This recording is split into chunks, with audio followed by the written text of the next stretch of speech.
आज के मुख्य समाचार। संजौली इलाके में 24 साल का युवक मृत अवस्था में मिला। रूपा शारदा ने महिलाओं को प्रोत्साहित करते हुए एक महत्वपूर्ण संदेश दिया। मौसम ने बदली करवट। उप मुख्यमंत्री मुकेश अग्निहोत्री ने कहा, शामिल होगी 700 नई डीजल और इलेक्ट्रिक बसें। हिमाचल प्रदेश में संस्कृत शिक्षक बनने के लिए अब बीएड अनिवार्य। अंडर 19 महिला क्रिकेट टूर्नामेंट करवाएगा एचपीसीए। विद्यार्थी परिषद ने नशे के खिलाफ अभिनवनीति नामक अभियान शुरू करने की घोषणा। अब समाचार विस्तार से। संजौली इलाके में 24 साल के युवक की लाश मिलने की खबर काफी चौंकाने वाली है। युवक के पास से एक सिरिंज भी बरामद हुई है, जो यह संकेत कर सकती है कि उसकी मौत नशीली दवाओं के सेवन से हो सकती है। पुलिस मामले की जांच कर रही है और यह पता लगाने की कोशिश की जा रही है कि युवक की मौत किस कारण से हुई है। राजधानी शिमला के लोअर सिमेट्री क्षेत्र में एक युवक की संदिग्ध हालत में मौत हो गई। युवक को सुबह के समय अचेत अवस्था में लोगों ने देखा, जिसके बाद पुलिस को सूचना दी गई। पुलिस ने मौके पर पहुंचकर युवक को आईजीएमसी अस्पताल पहुंचाया, जहां चिकित्सकों ने उसे मृत घोषित कर दिया था। 24 वर्षीय साहिल मंडी का रहने वाला बताया जा रहा है। पुलिस को उसके हाथ में सिरिंज में मिली है। इसको देखते हुए पुलिस इस मामले को नशे से जोड़कर भी देख रही है। पुलिस के मुताबिक सुबह 9 बजे के करीब स्थानीय लोगों ने युवक को लोअर सिमेट्री में निर्माणाधीन एक भवन में अचेत अवस्था में पड़े हुए देखा। इसके बाद इसकी सूचना ढली पुलिस स्टेशन को दी गई। पुलिस की टीम मौके पर पहुंची और युवक को फौरन आईजीएमसी अस्पताल ले जाया गया, लेकिन डॉक्टर ने उसे मृत घोषित कर दिया था। इसके बाद पुलिस ने मामले की सूचना परिजनों को दी। पुलिस के मुताबिक युवक के पास एक सिरिंज भी बरामद हुई। दोपहर बाद मंडी से परिवार के सदस्य आईजीएमसी पहुंचे और उनकी मौजूदगी में शव का पोस्टमार्टम करवाया गया। इसके बाद शव परिजनों को सौंप दिया गया। पोस्टमार्टम रिपोर्ट आने के बाद युवक की मौत के कारणों का पता चल पाएगा। एसपी संजीव कुमार गांधी ने बताया कि पुलिस मामले की जांच कर रही है। पोस्टमार्टम रिपोर्ट आने के बाद ही सही कारणों का खुलासा हो पाएगा। हिमाचल प्रदेश महिला मोर्चा की प्रदेश मीडिया सह प्रभारी रूपा शारदा मीडिया से रूबरू हुई। इस दौरान उन्होंने मीडिया से रूबरू होते हुए कहा कि महिलाएं चाहे तो हर क्षेत्र में सबसे आगे पहुंच सकती है। उन्हें बस एक अवसर की आवश्यकता होती है, जो सरकार उन्हें देगी। इसके साथ ही उन्होंने नशे की लत में फंसी लड़कियों के लिए एक नई पहल का ऐलान किया। रूपा शारदा ने कहा कि इस दिशा में नशा मुक्ति के कार्यक्रम की शुरुआत की जा रही है, ताकि हमारी युवा पीढ़ी को नशे से दूर किया जा सके। की ओर से ये हम सब बहनों के लिए बहुत ही गौरव का विषय है, जो नारी शक्ति बंधन अधिनियम के बाद जो ये निर्णय लिया है हमारे भारतीय जनता पार्टी के शीर्ष नेतृत्व ने, उनका भी मैं आभार व्यक्त करती हूँ, जो एक देश की राजधानी दिल्ली पे उन्होंने महिला को मुख्यमंत्री के पद पे आसीन किया है और एक बहुत अच्छा संदेश दिया है। जो नारी शक्ति बंधन अधिनियम है, उसके तहत आने वाले दिनों में सभी महिलाओं के लिए ये बहुत सारे मौके आएंगे। जो महिलाएं आगे आके जो काम करना चाहती है महिलाओं के प्रति या समाज में अपनी भागीदारी निभाना चाहती है, उनको एक सशक्त नेतृत्व करने का मौका मिलेगा। वो चाहे विधायक के रूप में हो, वो चाहे एमपी के रूप में हो, तो बहुत सारे ऐसे मौके मिलने वाले हम सब महिलाओं के लिए बहुत ही गौरव का विषय है। और हमारे शीर्ष नेतृत्व का बहुत। मैं रंजना शर्मा, जिला महिला मोर्चा कार्यालय से चली। मैं सबसे पहले बहन रेखा गुप्ता जी को बधाई देना चाहती हूँ, हिमाचल की सभी महिला मोर्चा की ओर से, और उनको बहुत बहुत बधाई देना चाहती हूँ। सचिव के पहले तो रेखा गुप्ता जी को बहुत बहुत बधाई देना चाहती हूँ और मोदी जी का धन्यवाद करती हूँ कि उन्होंने महिला को आगे बढ़ने का मौका दिया है। इसलिए सारी महिलाओं को अलर्ट करना चाहती हूँ कि वो घर पे ना रहें, वो सब आगे आकर अपना अपना विचार देते रहें। कभी भी किसी को भी मौका मिल सकता है। जैसे एक साधारण महिला, साधारण भी कह सकते हैं, लेकिन उन्होंने बहुत संघर्ष भी किया है। रेखा गुप्ता जी ने एक छात्र संगठन की राजनीति से उभर के बहुत बड़े बड़े संगठन के पदों पर रही हैं और लेकिन फिर भी एक साधारण, जैसे उनके सामने हमारे परवेश भाई थे तो एक बहुत राजनीतिक उससे आते थे, जुड़ाव से आते थे, फिर भी हमारे संगठन के ने उनको ना बनाते हुए एक महिला को मौका दिया, एक संदेश दिया है कि हमारी देश की महिलाएं बहुत सक्रिय भी है और उनको मौका भी दिया है। हमारे देश की आधी जो आबादी है उनको बहुत ये संदेश दिया कि आगे आए और आगे आके अपने अधिकारों के लिए लड़े।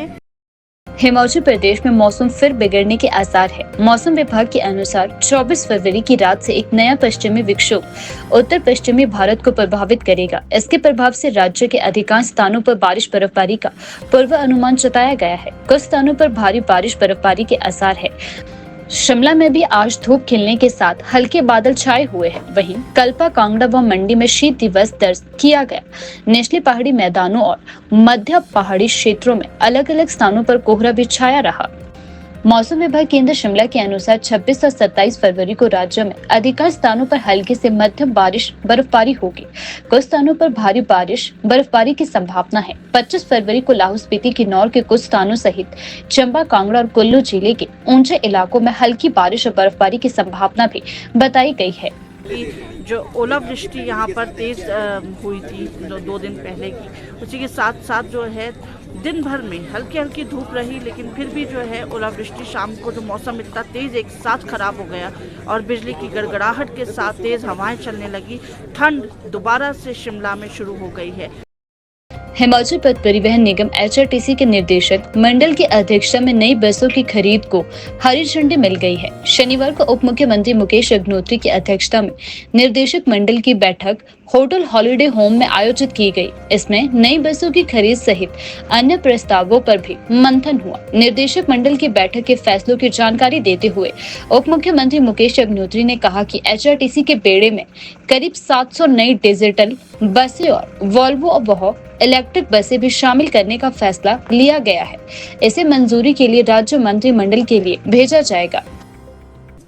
HRTC में सबसे जो इम्पोर्टेंट फैसले हमने लिए हैं, बहुत देर से ये चर्चाएं चल रही थी बसों की खरीद को लेके। आज उसको हमने यहाँ पे फाइनल भी किया है और आगे राज्य मंत्रिमंडल को भी मंजूरी के लिए या सूचित करने के लिए हम उसको भेज रहे हैं। तो एक तो हम 297 ई बसेस जो है टाइप 1, उसका सारी औपचारिकताएं पूरी हो गई हैं और उसको फाइनल करके परचेज कमेटी की रिकमेंडेशंस को एक्सेप्ट करते हुए हमने उसको स्टेट कैबिनेट को भेजने का फैसला किया, क्योंकि इसके लिए जो पैसा है वो राज्य सरकार दे रही है। तो राज्य को ये भेजा जा रहा है। लेकिन ये 297 ई बसेस मुझे लगता है कि आने वाले 4-1 महीने के अंदर हिमाचल प्रदेश में आनी शुरू हो जाएंगी और चलनी शुरू हो जाएंगी। एट द सेम टाइम हमने 250 डीजल की ऑर्डिनरी बसेस को का टेंडर करने के लिए इजाज़त दे दी है और ये 37 सीटर बसेस होंगी। छोटी बसेस हम लाना चाह रहे हैं और लंबी बसेस के बजाय, और इसका भी 250 सीट बसेस का भी आज फाइनलाइजेशन हो गया। बोर्ड ने इसकी इजाज़त दे दी और उसके बाद 24 सुपर लग्जरी AC बसेस जो है डीजल की, ये भी इनकी खरीद भी लगभग फाइनल हो गई और ये भी सूचना जो है राज्य सरकार को भेजा जा रहा है और नेक्स्ट कैबिनेट में ये भी सब इश्यूज फाइनल हो जाएंगे। और एक 23 टाइप 1 ई बसेज इनकी परचेज भी अप्रूव कर दी गई है। ये इलेक्ट्रिक बसेज इसके लिए इंसेंटिव आया था ट्रांसपोर्ट को, तो उससे ये बसेज खरीदी जा रही हैं, तो ये परचेज भी अप्रूव कर दी गई हैं। और मिनी जो ये सारी परचेज आज फाइनलाइज कर दी गई है। और ये लगभग 700 के आसपास गाड़ियों का, वॉल्वोस का, इलेक्ट्रिक बसेस का, डीजल बसेस का ये परचेज का फाइनलाइजेशन आज हुआ। और इससे आने वाले समय में HRTC की स्थिति में काफ़ी सुधार हो जाएगा, जो लगातार लगभग साल के दौरान 70 करोड़ रुपए की इंक्रीज अर्निंग की थी। और बड़ी मेहनत से हमारे HRTC के जितने भी ऑफिसर्स हैं, जितने भी हमारे कर्मचारी हैं, ड्राइवर्स हैं, कंडक्टर्स हैं, कार्यशाला में लोग हैं, या टोटल जो हमारा परिवार है HRTC का, उन सब की मेहनत से ये अर्निंग हुई थी। और उसके बारे में भी बोर्ड को सूचित किया गया। हिमाचल प्रदेश सरकार ने संस्कृत शिक्षकों की भर्ती और पदोन्नति से जुड़े नए नियम अधिसूचित कर दिए हैं, जिसके तहत अब TGT संस्कृत के पदों के लिए BEd अनिवार्य कर दी गई है। प्रारंभिक शिक्षा निदेशालय द्वारा जारी इन नए नियमों के अनुसार संस्कृत विषय के साथ BA और MA करने वाले अभ्यर्थी भी अब शास्त्रीय शिक्षक बनने के पात्र होंगे। उम्मीदवार स्नातक में न्यूनतम अंकों की शर्त पूरी न करने पर MA डिग्री के अंकों के आधार पर भी आवेदन कर सकते हैं। यदि किसी उम्मीदवार के शास्त्रीय डिग्री में 50% अंक नहीं है, तो उसे MA संस्कृत के अंकों के आधार पर नौकरी मिल सकेगी। इसके अलावा स्नातक या MA डिग्री में कम से कम 50% अंक जरूरी होंगे। 2011 से पहले BEd में दाखिला लेने वाले अभ्यर्थियों को न्यूनतम अंकों की शर्त में छूट दी गई है। TGT संस्कृत के पदों पर लोक सेवा आयोग या राज्य चयन आयोग के माध्यम से सीधी भर्तियां की जाएगी। बैच वाइज भर्ती के लिए वरिष्ठता के आधार पर मेरिट तैयार की जाएगी। पदोन्नति के लिए शिक्षकों की दूरदराज और दुर्गम क्षेत्रों में दी गई सेवाओं को ध्यान में रखा जाएगा। जो शिक्षक इन क्षेत्रों में काम नहीं कर चुके हैं, उन्हें वरिष्ठता के आधार पर ऐसे स्थानों पर स्थानांतरित किया जाएगा।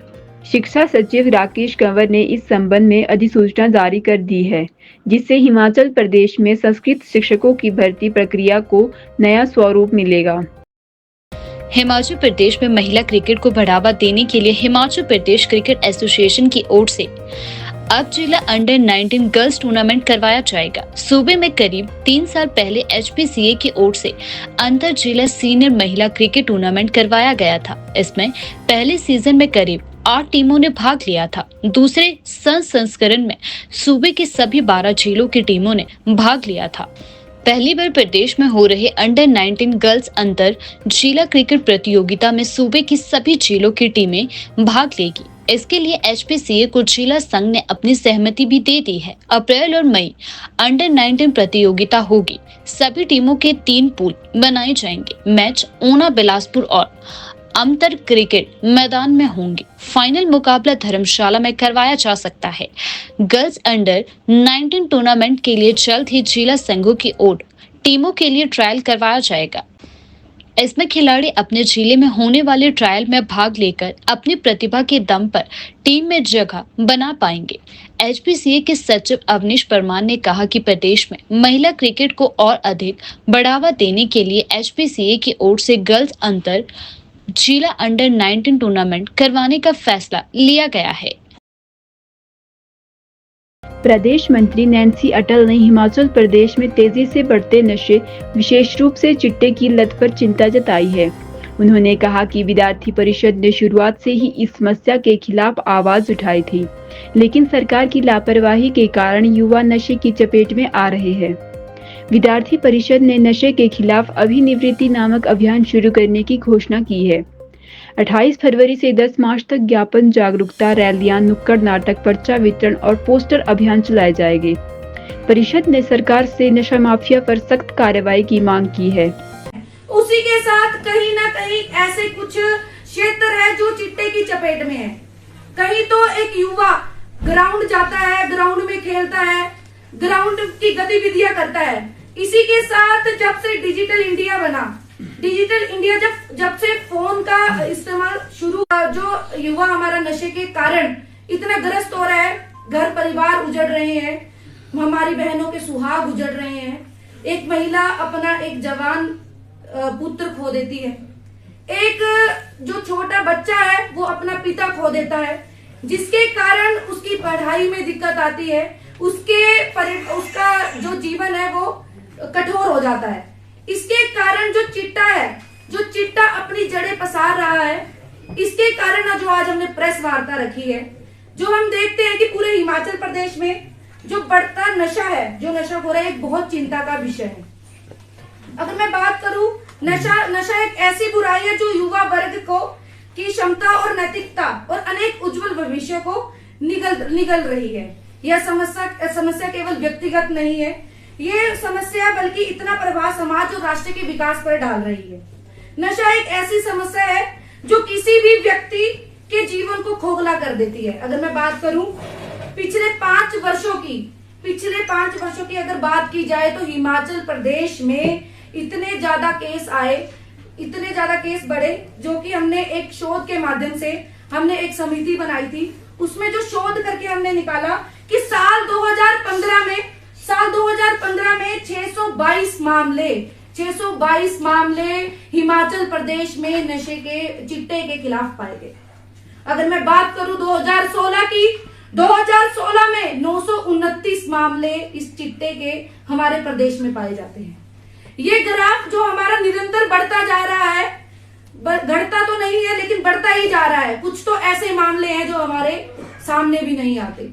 अगर मैं बात करूं 2017 की, तो 2017 में 1110 मामले पाए जाते हैं।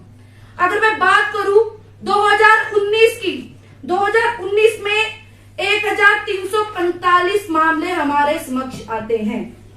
अगर मैं बात करूं 2022 और 13 के ग्राफ की, तो ये मामले बढ़कर 2000 के पार हो जाते हैं। अगर मैं बात करूं 2024 में 2515 मामले, जो पिछला वर्ष हमारा रहा है उसमें 2515 मामले इसमें पाए जाते हैं, जिसमें 112 महिलाएं और 2 विदेशी लोग होते हैं। अगर मैं बात करूं इन 13 महीनों के अंतराल की, जो एक NDPS के करीब ये जो जानकारी हमें मिली है, इसमें 1943 चिट्टे के मामले इस प्रदेश में पाए गए हैं। इन मामलों में लगभग 2880 लोगों को गिरफ्तार किया गया है।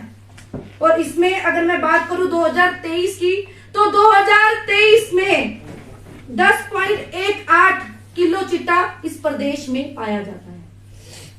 अगर मैं बात करूं 2015 की, 2015 में 12.5 किलो चिट्टा इस प्रदेश में पकड़ा जाता है। सोचने का विषय ये है कि ये चिट्टा आ कहां से रहा है।